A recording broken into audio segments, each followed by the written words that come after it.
You are listening to the IFH Podcast Network. For more amazing filmmaking and screenwriting podcasts, just go to ifhpodcastnetwork.com. Welcome to Filmmaking Conversations with Damian Swaby. Listen to conversations with award-winning filmmakers, directors from the golden age of television, and creatives from the indie film community who continue to inspire the next generation of filmmakers. And now, over to your host, Damian Swaby. Michael, how are you today? Hello, Damian. I'm doing great. Good. Thanks for coming on. It's been such a long time since I last spoken to you. I'm definitely right by saying that, aren't I? How long ago was it? I was on your podcast. Oh man, I honestly don't even. I can't.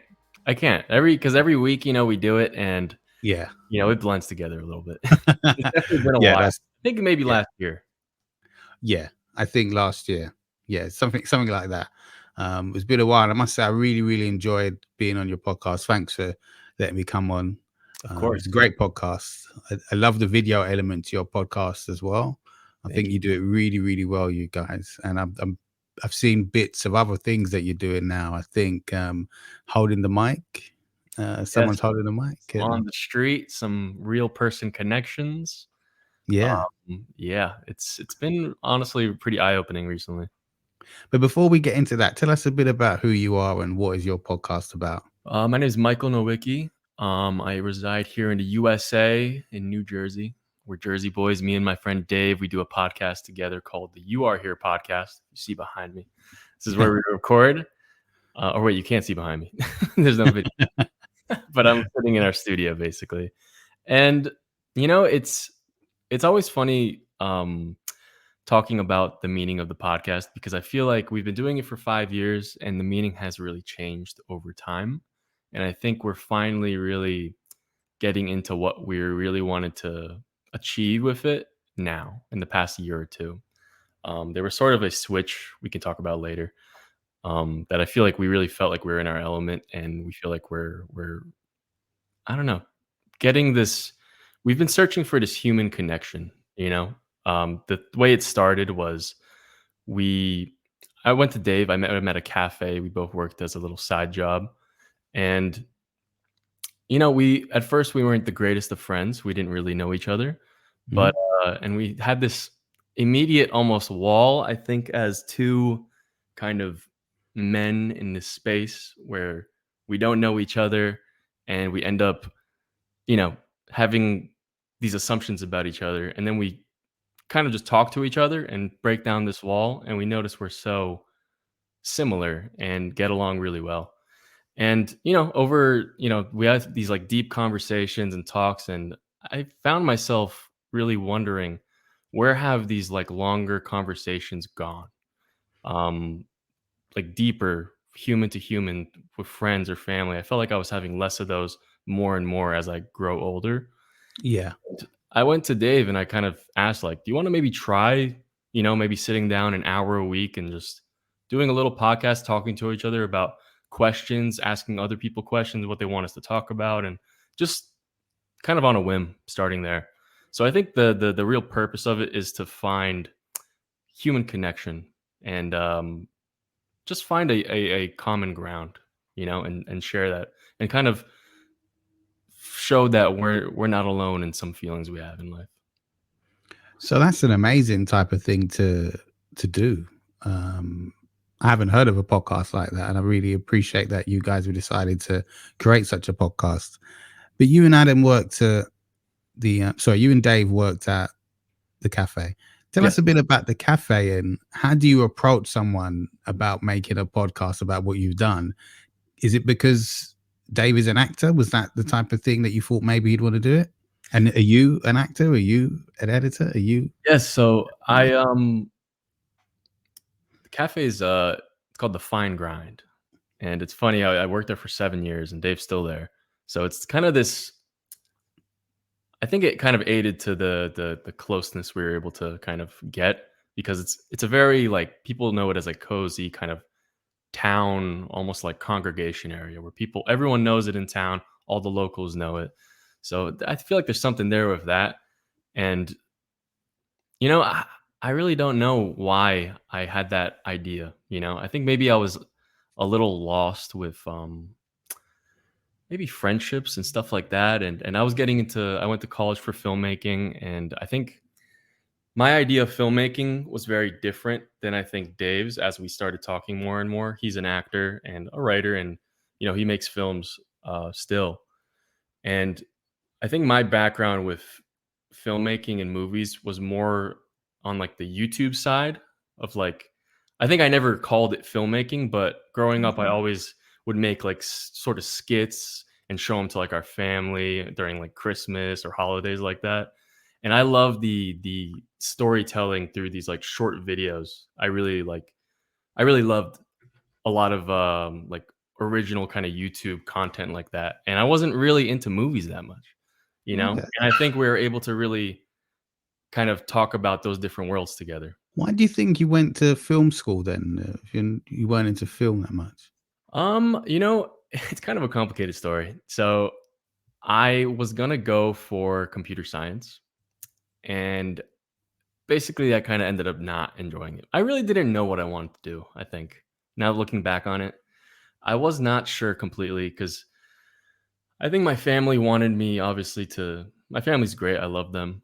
Um, they're always very supportive of whatever I do, but I think there was that common kind of pressure of I need to make get a degree to my family is also immigrants, so I feel like there was this kind of pressure of to get through college and Yeah. get a job and a career and all these things. And I think as you grow older, you kind of I don't know, at least for me, I wanted to do something I really loved, and I think computer science, I didn't really love it that much. So I Yeah. decided, after going on a study abroad trip to Japan and kind of rethinking everything and living a lot of, just experiences, coming back, I wanted to at least try to live out, I think, that one thing I loved doing, which was making, creating, um, just, I think, art in general. And where exactly are your parents from? So they're from Poland. Okay, Warsaw and European. Krakow, yeah. It's funny Right. they just moved back there after, being in America for so long. Wow. Yeah. Have you been to Poland? Oh, yes. Not in a long time, though. I need to go visit. So when you decided to do this podcast again, how did they feel about that move you made? Because it's completely nothing like computer science, and it's not like working in a cafe, and podcasting itself is quite new. I don't even know if I told them the when I started doing it. I think they thought I was just going to hang out, so but, it's actually funny after a couple episodes, I kinda just brought it to them, and, it's actually a very interesting I think it was a very interesting thing for them. Um, I think in life, our relationship with our parents, it changes drastically, but I Mm. think it could also stay the same for a lot of people as well. And I think for me and my family, it's funny to say, I think the podcast really made them understand me in a different way, in a deeper way, because I tend to think I'm more of like an introvert and I don't bring everything to my family all the time. Yeah. We're both busy. We have, now they're like across the world, and this is like a way they can still keep up with me and kind of understand me deeper in like I think we're different in front of like our friends and stuff like that than our family. So they're able to Yeah. see the side of me that they don't even know. And it's kind of interesting to hear them say, "Wow, I had no clue." Like in the beginning, it's funny that they're like, "I didn't even know you talk this much," which Oh, is kind wow. of funny. Yeah, When you say talk this way, what exactly do they mean? just talk this much, like Oh, because okay. I'm pretty. It's kind of like the whole, I guess, my childhood and everything. But growing up, I was fairly more quiet and reserved, and everyone looked at me as very, I think, keep to myself and serious and kind of more, I don't know, mature for my age. I didn't Okay. really speak my mind as much, but when I did, it would kind of, I guess, mean something like it's actually something I thought about. I think it's just like typical introverted tendencies. Once they've heard this from you, did they ever mention it again? Like, is there something in particular they said about you that you said on your podcast that you remember? Specifically, oh, man, this is another bad thing about me is my memory is really bad. So I'm really bad at Snap. remembering things. But a big thing was definitely. I think a big thing was I think how much I cared about art, and creating Yeah. things. I think they always growing up, my whole thing was like playing soccer and Oh, things like nice one. yes, so or football, I'm sorry, for It's the London okay. for the London Knights. But that was my life for like 15 years almost, up to college, and I think that was gonna be my career and everything, and, that was definitely a big turning point for them, and, yeah, definitely, I think I didn't make that known to them through by speaking to them, but they were able to see that through me talking about it so much and realizing how much I cared about this thing. So you can basically, if you continued, you could have qualified and played for Poland. I mean, my dad was semi-professional, so that was the Oh, goal. art, you said, means so much to you. Creating means so much to you, and you've done some of your YouTube skits. What do you think it is about art and being a creative that means a lot to you that made you create those YouTube skits? I always remember I always think about this a lot of times. I think the act of creation, just creating, because I another thing about me is I loved having different hobbies and getting into things, kind of maybe too many different things. Like I love making music, and I'm kind of focusing on that now. I love obviously the podcast. I do film photography, obviously the videos, movies. So there's something about the act of creating. There's like a almost a freedom to Mm, create something from nothing, and be able to materialize that into something on the screen or on a paper. There's just such I think just a freeing feeling, you know. I think maybe in a world with like many constraints and limits, I think there's a yeah. freeing kind of aspect to it that I think gravitate towards. And can you tell us about any of the skits you created? I mean, a lot of the skits are very within the family, kind of like funny. We love doing just comedic kind of things like that. We did like I remember I think every Christmas growing up when we first did it, me, my brother, and my cousin, we did a kind of like a cover of Du Hast by Rammstein. All right. And we did like a whole music video thing, and our parents just loved it every year. Yeah. So have you ever considered screenwriting, or because David is a very creative individual. I Yes. mean, have you guys ever kind of thought about making a short film together? The we haven't talked about that really that much. We've both talked about writing a lot, and obviously he's written many scripts that he throws at me to at least get what I think, and nothing at this point. We did one thing together for my when I was still in college. I had him act in one of my short films um for school, but after that we didn't really do anything together like that. It could be nice in the future, but I think I never was a screenwriter. I was more kind of the technical side, like film, like actual director of photography, editing, sound design, or recording is kind of more my thing, but I do want to eventually try writing more. Good luck with that. I hope you do, because it is very rewarding. I feel the few times that I've written something that's semi decent. But when you do your podcast, and the video element, as far as I'm concerned, is a very, very hard and difficult thing to manage, along with the audio element Mm. to edit stuff, to make it sound great, look great, and to get it out on a regular basis.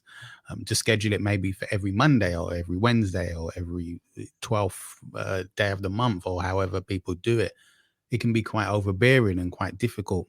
How do you manage the video element of the podcast and the audio element of the podcast?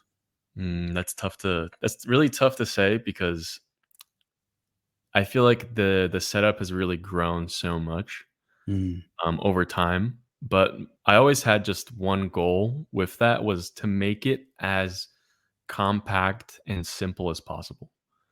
Um, since I'm more of the technical side of things, even growing up with when I first started getting to photography or video, from starting on like the little, mini DV camcorder. I always, for some reason, I love just like gear, like looking at gear, what the different lenses are, what the different camera bodies, the megapic, like all that, And I think that was an advantage for me, at least of researching and being able to, really look up what different options there are and, just trying things. At first, if you go to like our first episode of the podcast, you see like the mic is pointing the wrong way, or you know what I mean? Yeah. And then in the post, we have to kind of, fix some things, and sometimes we're lower one day, and it's kind of a learning process. I think the biggest step is just trying it and then seeing, okay, that was good, but this was wrong. This was wrong. What could we do better?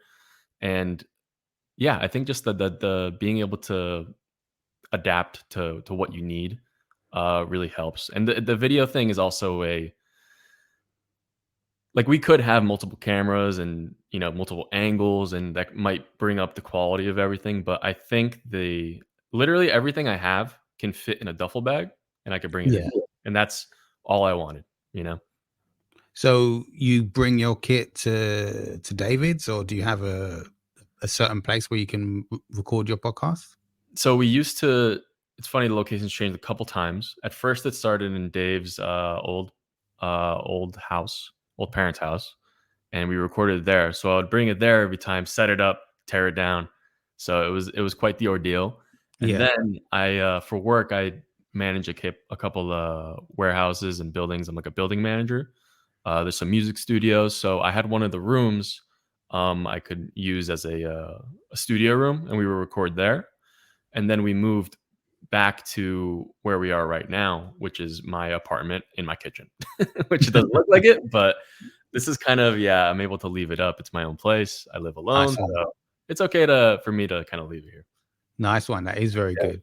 And any cons in terms of doing the video element, like if you have problems with any software, because I've gone through many different podcasting software companies to find one that I finally like. I won't mention any names, but there were one or two that were really good. But in terms of downloading the footage or the audio, it would crash sometimes, and I lost one or two episodes. So I said to these guys, I can't use your software anymore. But what software are you using, and has there been any problems with it? It's kind of funny. I use a combination of like different kind of video. So everything is basically, what I do is recorded live into my computer. I have a laptop that everything is basically, all the video and audio is being directly recorded into the laptop. And I use a program called OBS, which is typically known as like a video streaming. If you go on like Twitch TV or YouTube Live, it's usually meant for live streaming. But they have a record function, which works really well because you're actually able to set up different, like, let's say you want to have a scene of just the full camera, you can have that, and you can actually transition live to, it's kind of like live switching, like a live stream sort of program. So I'm able to do all that right where I'm sitting. So it would be nice in the future if, I think most podcasts kind of do it this way, to have actual live switching programs and have a producer be able to switch cameras and everything like that. That's another reason why I don't really have multiple angles, because I can't do a podcast and also switch around. Yeah, that's going to be more than a nightmare. But definitely there are the drawbacks, I will say, with a lot of these things is, technology has a tendency to not be 100% reliable. There's sometimes, like even recently, after all these years, where I think I've perfected the setup, something as simple as like a cable going bad can ruin a whole episode or half an episode. The actual camera, I have like a A7 III camera, which is like a mirrorless camera that I have to have like a camera. It's called a cam link capture for that camera to be able to go into the computer, and then it goes through the software OBS, and you're able to record the camera footage. Those the cam link things they're not the greatest quality, so they go bad pretty quickly, which is kind of unfortunate. But it seems like the technology is it's not the most reliable. And even it could be as random as recently we had everything was fine. I kind of monitor the levels as we are recording. Kind of over time, I'm able to just look and see, make sure everything's okay and what time we're at.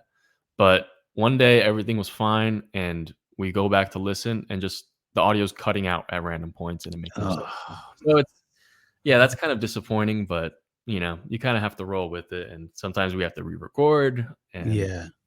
yeah, it's rough, but that's kind of, if I want it's cool that I'll have it like right here. I don't have to have any, person do it for me and Hmm. it's cool, but there runs a risk. What type of guests do you usually have on your show then? So the podcast started with acting and filmmaking really in mind because that was really a core, I think in Dave's life was acting and my life was filmmaking, just trying to do different things and get on different projects. And that was very much the revolving kind of topic of discussion during the beginning of the podcast. So we had a huge acting circle in New York and New Jersey, and we would bring on all the people we knew, all the local kind of actors that are amazing, talents. But I feel like that's true everywhere. Is there's so much talent and everything, but back then there's like these avenues that you can only be seen through, which is like Hollywood or these industries kind of places. So we wanted to highlight local people and people that are doing amazing work. So we'd bring a lot of local actors on that we knew and we loved their work. So that's how it started, and it kind of morphed into this new kind of revelation we had about wanting to really connect with people. Now we're very open to bringing on people that we believe can share something that people will definitely relate to or just have some sort of emotion, I could whether Excellent. that be an actor, a boxer, um I mean, we'd love to just bring anyone, like a dentist, I don't know. Yeah, That'd be yeah. great, just to be able to because I feel like we really can where whoever you are, there is an undeniable connection we can share. Yes. I completely agree with you on that one. And now the YouTube side of it has grown too. When I see Dave with a mic speaking to someone, what type of things is he saying and what type of answers is he getting? Because it really kind of I wouldn't say it didn't throw me, but I was just a bit like, oh wow, I didn't realize they were gonna do the whole kind of interviews, vox pop style Yeah. in the street like that. I think honestly it's been leading up to this kind of point. I think from meeting Dave's such a I don't know, just an amazing like friend and human. He has so much empathy for people, and like connecting with him was so it's really easy to get deep with Dave, and Yeah. that's why I think people love him, you know, and he's able to also understand these things from other people, and I think it's just like a perfect fit for him to ask these kinds of questions. And we've only been doing it for maybe 3 weeks, and we've gotten just amazing, I don't know, just amazing encounters and experiences. Um, yeah, it just feels like what we're meant to really do right now, So what type of encounters and experiences?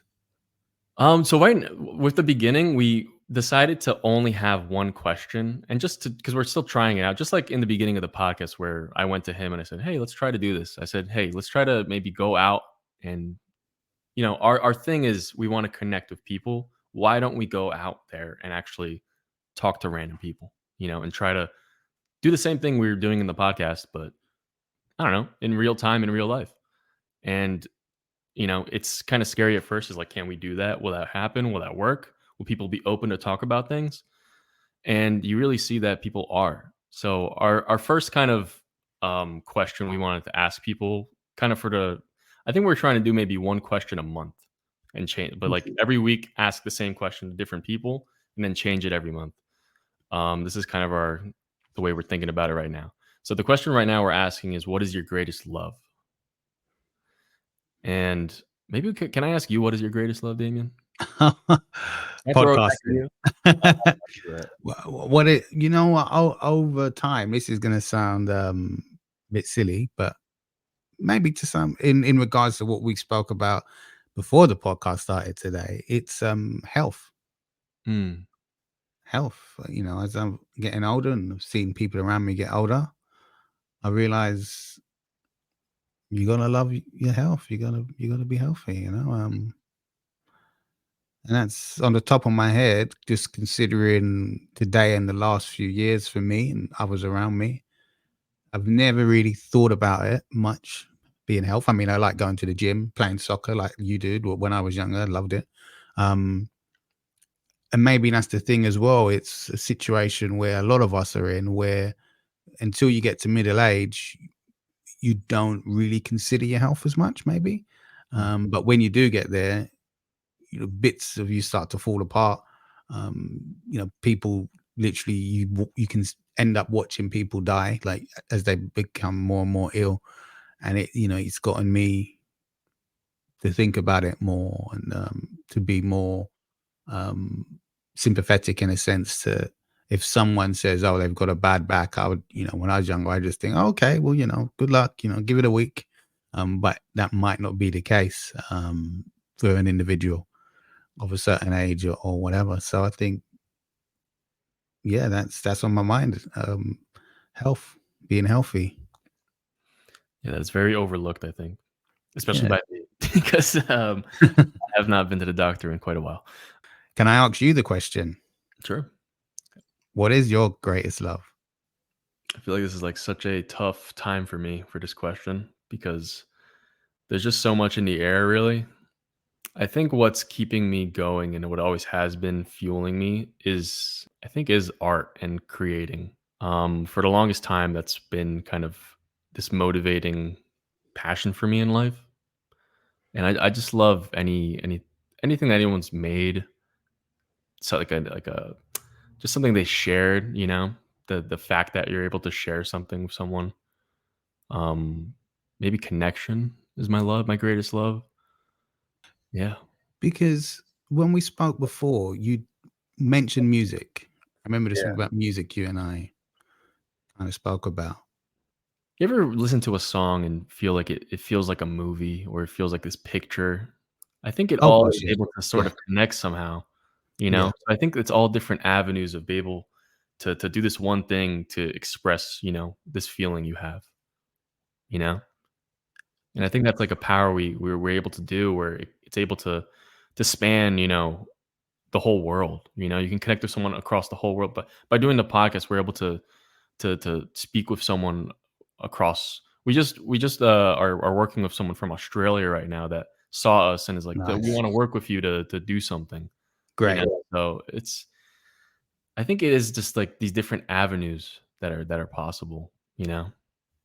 Because I asked the question because when I think about, say, photography, film, music, you know, through the things you've mentioned, and you know, I really enjoy.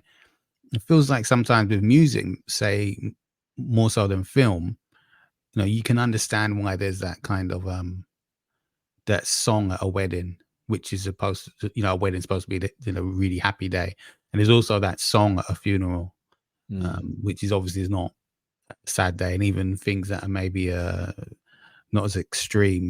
The last dance at what do you call it in America again? The when you graduate, not when you graduate, because we've got it in England now. What is it in English? Oh, but we called it what? It's an American thing. At high school before you go to college, you have Um, what is it? Oh, prom. yes, that's it. You Yeah. know, like a song at a prom. You know, these we have proms here now. It's when I was a kid, you just left. You didn't have that stuff. Oh, really? Yeah, it's very modern. When I hear people say they're going to the prom, I think, what the but hey, things change. Yeah. So that's why I asked the question, because it feels like a kind of 3 minute, 20 seconds creative experiment can resonate with people in a Mm. way that's quite unique, considering with film, generally, not always, it takes a kind of 80 to 90-minute time frame to fully resonate with someone. Yes. But, you know, there's certain There's certain movies. You know what's funny? This morning I threw on. Yesterday I saw the new Studio Ghibli movie, The Boy and the Heron. I don't know Okay. if you've heard of that. It's like No. animated by Miyazaki. It's like kind of like the animated, the very popular films. I saw that yesterday, and it kind of left me, I don't know, with so many questions and all these things I'm still thinking about. But this morning, I wanted to throw something on that I've been wanting to watch for a long time. Come on, by Mike Mills.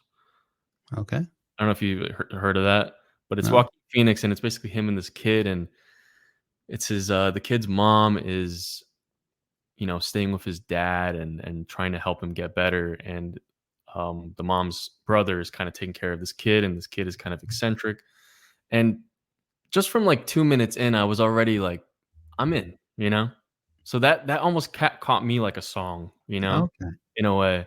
But I definitely think music, the form, it's all about, I think, the what form everything takes, right? Like, Yeah. music only has, I mean, technically, I guess you can make an hour-long song that is like a movie, but, music definitely does have a different, I think, place, It's able to, yeah, some songs make me just make me feel a whole movie, you know? Yeah.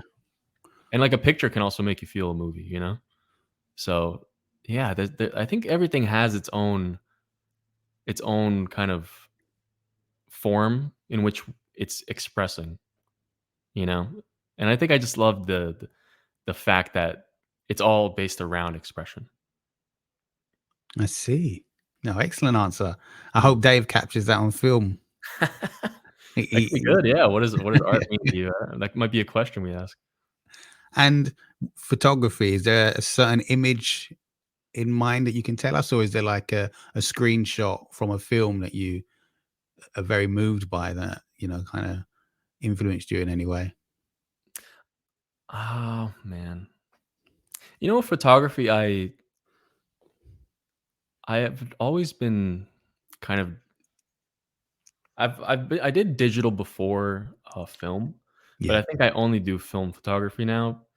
Oh, After starting it, it really, there's just this personal element, and, like, it really brings you into the moment, and I always think about this one photo took of an ex-girlfriend that is very, it's black and white, and we're, like, in a field, and she has, like, this scarf on, and you can only see, like, the tip of her nose, and with that, like, kind of relation and what I experienced with it, like, that picture really, I don't know, it just does something to me, you know?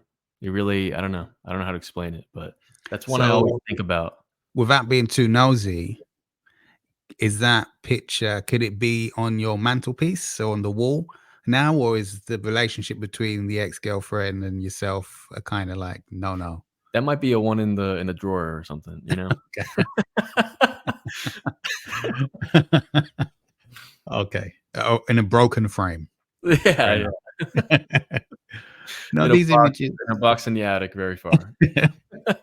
No, it's yeah, it's kinda just like a passing, probably, photo, but it's one I always think about because there's something about the I don't know, just the history of it, and also that picture is so almost mysterious, you know, that it makes me Mysterious. wanna, like, look behind it's like a scarf covering her. I wanna, like, almost, it makes me wanna, like, move it a little away, to So is see it what's hiding. so is it the photo in the sense that it's composed in the right way and everything like that, or is it the meaning of the photo? It's probably the I meaning, because I didn't compose really. I tend not to, I tend not to kind of pose people. I like taking, I don't know if it's street photography, but just like, I guess, like, spontaneous. candid kind of Okay. photography. And you go out with film and camera and do that, do you? Yes. Yeah. I'm a freelance video producer now. I'm Mm. not working full time at the place I used to work, so I don't think my hair will be going any grayer. But you yourself, how do you support yourself if you're no longer at the cafe? And what kind of part-time work do you do as a creative? So I'm actually working full time as a building manager. Okay. And it's, I basically just I kind of collect rent, and I manage the maintenance and tenants coming in and out of warehousing spaces in the North New Jersey kind of area. It's a couple different buildings I have, and some of them are music studios, stuff like that. So I really enjoy the fact that it's at least the music element is pretty close to me, and Yeah, I'm able to kind of, I don't really have to punch in. I have time to kind of, if I have to go do a shoot one day, I can go do it and then do the rest of the work the other day. So nice one. it leaves me very kind of free to, you know, really make my schedule, pretty flexible for creative things I do on the side. Oh, that's very good. That's very good. Yeah. Because a lot of the times, with full time work, you're just kind of there. Yeah. Like, I mean, even if it's remote, you're still there, and it's hard to break the mold in terms of what you become if you're doing a kind of 9 to 5 while trying to do the creative stuff. If someone's available Wednesday afternoon to do something really beautiful and you're working full time, it can be very upsetting. But Yeah. I'm glad you've got the flexibility to go and do something really creative, and then at the same time have that job which can help support you personally and creatively as well. Because I've seen time fly by. I spoke to a friend the other day. He got into film before me, and I said to him, "Are you still writing? Do you write at all?" And he said, "No, I haven't done anything for maybe 10 to 12 years." I was like, "Wow!" And Wow. was like, I can see how that happened. Yeah. How you start to say, "Oh, I'm going to do this for a bit, this job here, and and I'm going to save up a bit," and then slowly but surely, it's gone. Yeah. It's gone. And one of my former acting friends, he wanted to know how to get into like corporate video and stuff. And I kind of said to him at the time when I did, maybe, we need to be a bit more flexible or have something else to do rather than relying on acting jobs because, you know, you, for some of us, you just can't rely on being an actor. Yeah. You're just going to starve to death. And he disagreed, but now that almost 12 years later, he's like, so how do I get into this corporate video Yeah. producing? And I said, I don't really know how you would start now because things move so fast and technology changes, and even the way I get jobs or apply for jobs are so different than what it was 12 years ago. Yeah. I can't really advise you how to start now. I don't know.